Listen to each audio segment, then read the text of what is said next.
he's told them about this fantastic painting with a little crowd gathered in awe, mostly gentlemen. Mr. Evandale was right. It seemed as if there was a real young woman lying there on her blue-grey silk sheet. She was calmly admiring herself in the mirror, showing us her smooth white back, her tiny waist, and her sensuous curves. I suppose she is beautiful, Cassie said grudgingly, but don't you prefer a slightly fuller figure, Daniel, because Cassie's quite plump? He laughed.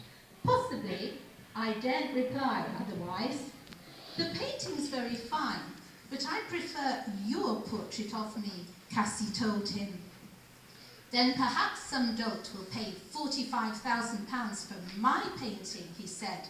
That's what the nation paid to buy the Rokeby Venus.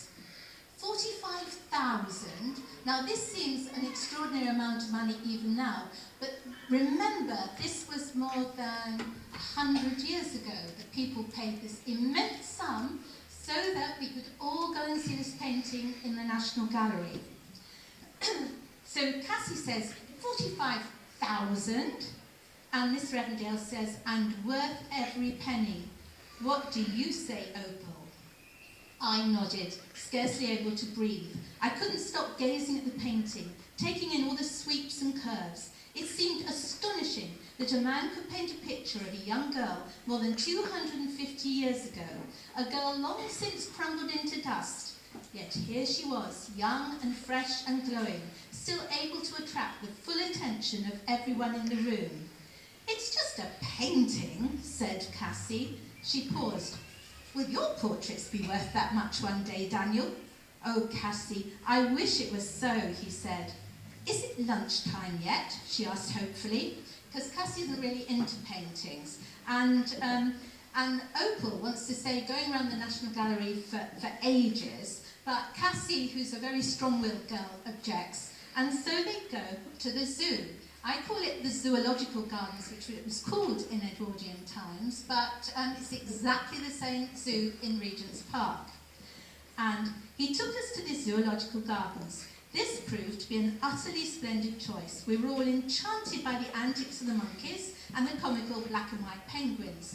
We thrilled at the roar of the lions and tigers, though Cassie fancied herself ostentatiously, saying she couldn't bear the smell. Mr. Evandale stumped up the money for Cassie and me to have a ride on Jumbo the elephant, because in those days you could ride on some of the big elephants and camels. We rather frown at that idea nowadays. And the girls have a splendid time. And then they go and sit in deck chairs in Regent's Park. And Mr. Evandale starts to draw Cassie, who poses, looking very grand. And Mr. Evandale knows that Opal likes to draw, and he says, here, Opal, you draw too. And he tears out several pages of his sketchbook for her. I tried to draw my sister too, but it was inhibiting after seeing so many masterpieces.